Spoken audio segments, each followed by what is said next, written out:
পরবর্তী প্রশ্ন হচ্ছে, আমার প্রশ্ন হল, হুসাইন রাদিয়াল্লাহু আনহুকে কে মেরেছিল? হুসাইন রাদিয়াল্লাহু আনহুকে কে মেরেছিল? হুসাইন রাদিয়াল্লাহু আনহুকে মেরেছিল কুফাবাসীরা।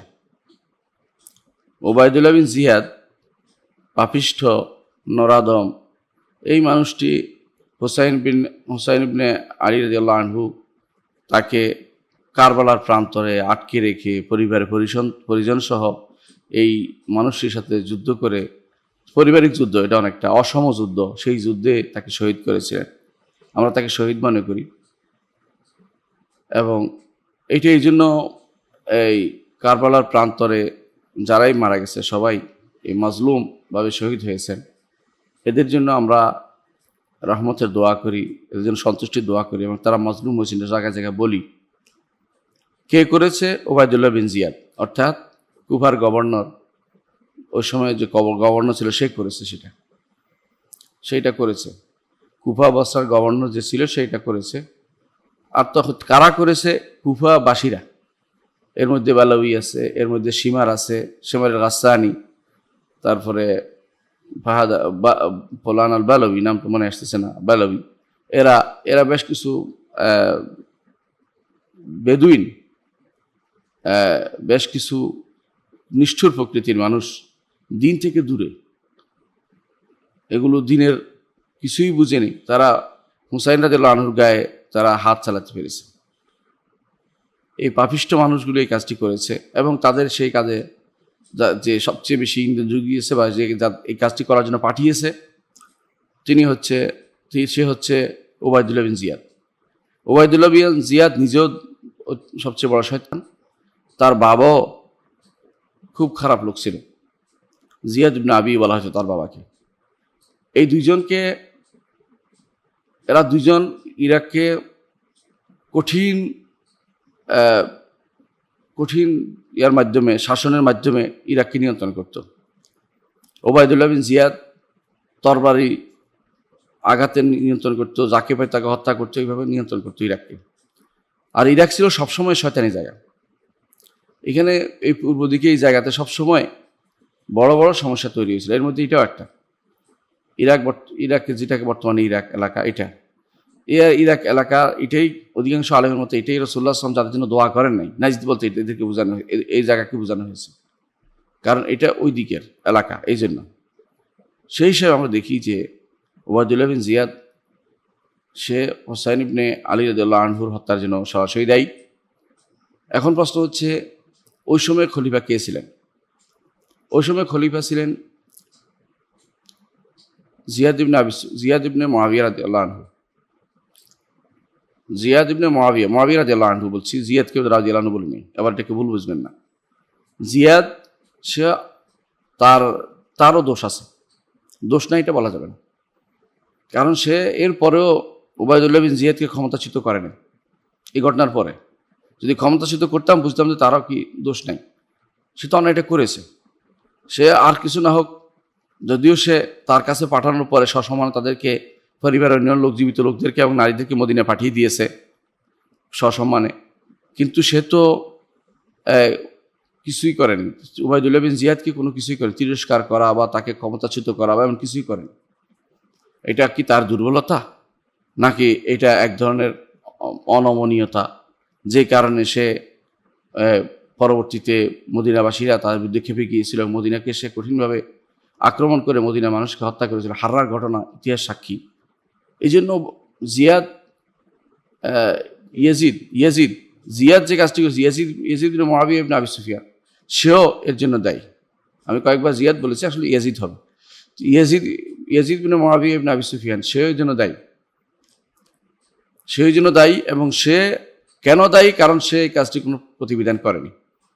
উপরন্তু যারা মদিনাবাসী, যারা বিরোধিতা করেছে বা তার প্রতিকার চেয়েছে, তাদেরকে হত্যা করেছে, লোক পাঠিয়ে তাদেরকে হত্যা করেছে, এবং এমন হত্যা করেছে মদিনাবাসী মদিনাতে কয়েকদিন আজান পর্যন্ত হতে পারেনি, এমনভাবে তাদেরকে হত্যা করেছে। মদিনার উপর দিয়ে কঠিন বিপদ চলে আসছে। এর জন্য দায়ী আমরা দেখতে পাচ্ছি প্রথমত ওবায়দুল্লাহ বিন জিয়াদ, দ্বিতীয়ত দায়ী হচ্ছে ইয়াজিদ ইবনে মুআবিয়া ইবনে আবি সুফিয়ান। তো ইয়াজিদ এটার জন্য দায়ী। এই জন্য আমরা ইয়াজিদের জন্য রহমতের দোয়াও করি না, আবার লানত বলি না। কেন লানত বলি না? সরাসরি হস্তক্ষেপ করছে, আমার কাছে কোনো প্রমাণ পাওয়া যায়নি।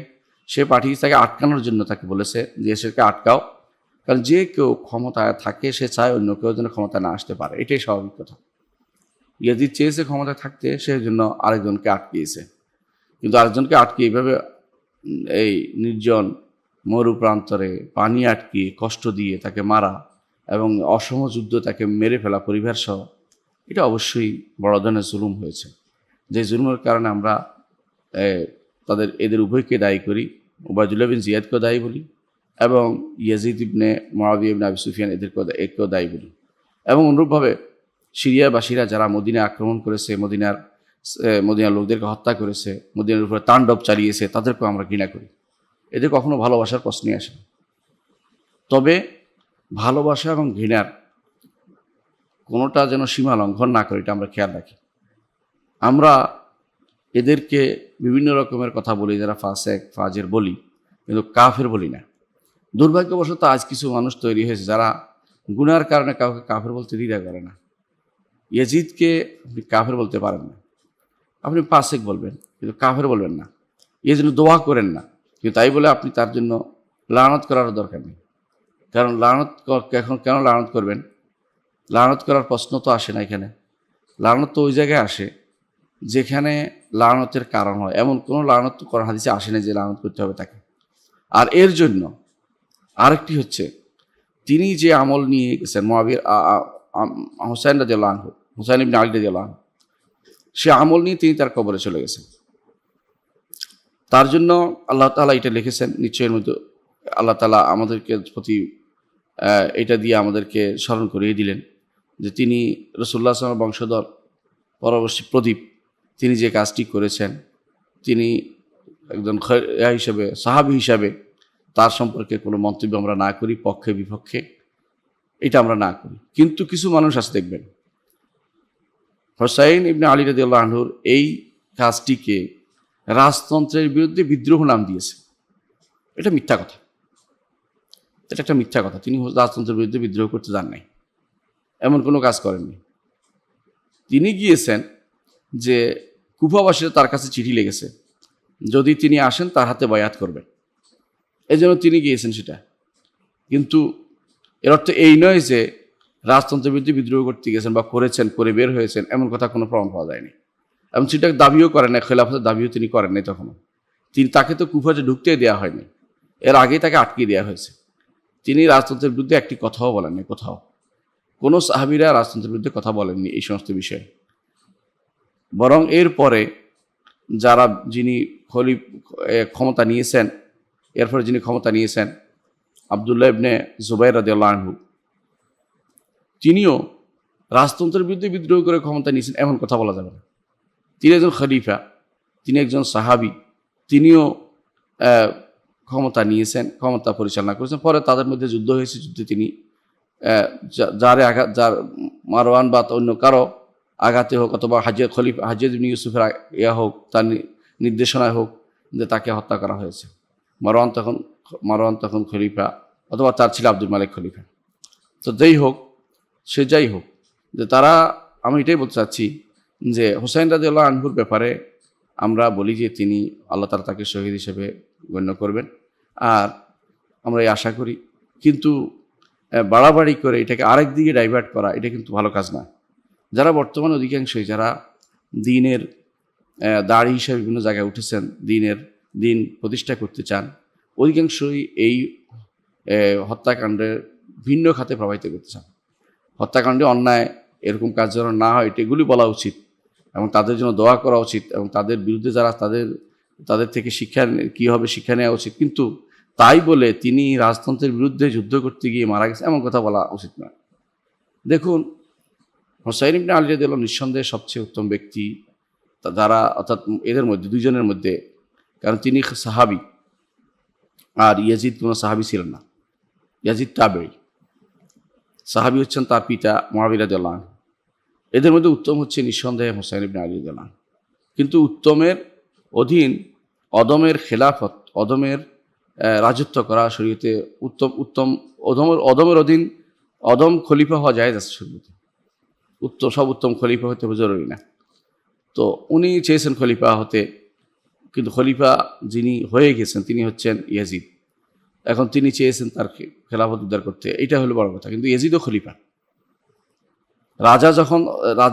রাজ্য যখন পরিচালনা করে, তিনি যে রাজ্য পরিচালনা করেন মুসলিম বিষয়ে তখন একজনই খলিফা ছিলেন, তিনি ইয়াজিদ ইবনে মুআবিয়া।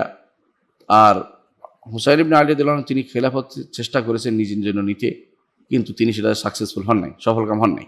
এইটা হচ্ছে মূল ঘটনা। তিনি যদি কোনো সাকসেসফুল হতো, ইতিহাস ভিন্ন রকম লেখা হতো, কিন্তু সেটা হয়নি। মূল কথা হচ্ছে সিরিয়াবাসীরা যেভাবে ইয়াজিদের সাথে একাত্মতা ঘোষণা করেছেন, মক্কা মদিনা বা কুফার লোকেরা হুসাইন ইবনে আলী রাদিয়াল্লাহু আনহুর সাথে এরকম একাত্ম ছিলেন না। বিভিন্ন রকমের মানুষ ছিলেন, এক একজন এক এক রকম ছিলেন। কেউ এই দায়িত্ব নিতে চাননি, কেউ নিছেন, কেউ বিরুদ্ধে গেছেন। এমন অর্থাৎ যারা বিশেষ করে কুফার লোকেরা হুসাইন ইবনে আলী রাদিয়াল্লাহু আনহুর প্রথমে ছিলেন, পরবর্তী পয়সার লোভ বা অস্ত্রের ভয়ে তারা ভিন্ন পথে চলে গেছেন। তাহলে বোঝা গেল যে এখানে যেই কাজটি হয়েছে সেটা ছিল হুসাইন ইবনে আলী রাদিয়াল্লাহু আনহু তিনি চেয়েছেন খলিফা হতে, কিন্তু ইয়াজিদ আগেই খেলাফতের দাবি করে মসনদে বসে গেছেন এবং তার রাজ্য, তার এলাকা ছিল সম্পূর্ণ তার নিয়ন্ত্রণাধীন। কিন্তু হুসাইন ইবনে আলী রাদিয়াল্লাহু আনহুকে কেউ সাহায্য করেনি। যারা পরিবারে কেউ শুধু পরিবারের লোক ছিল, বাইরে কেউ তাকে সাহায্য করতে আসেনি। বর্তমান সময়ে অবস্থা নয়, তখনকার সময় একে অপরের খবর পাইতে অনেক সময় লাগতো। যে ঘটনা ঘটে গেছে অবশ্যই দুর্ভাগ্যজনক, এবং এই দুর্ঘটনার জন্য ইয়াজিদ ইবনে আবি সুফিয়ানও সেটা দায়ী। সবচেয়ে বেশি দায়ী হচ্ছে ওবায়দা ইবনে জিয়াদ, এটাই বলা আমাদের উদ্দেশ্য।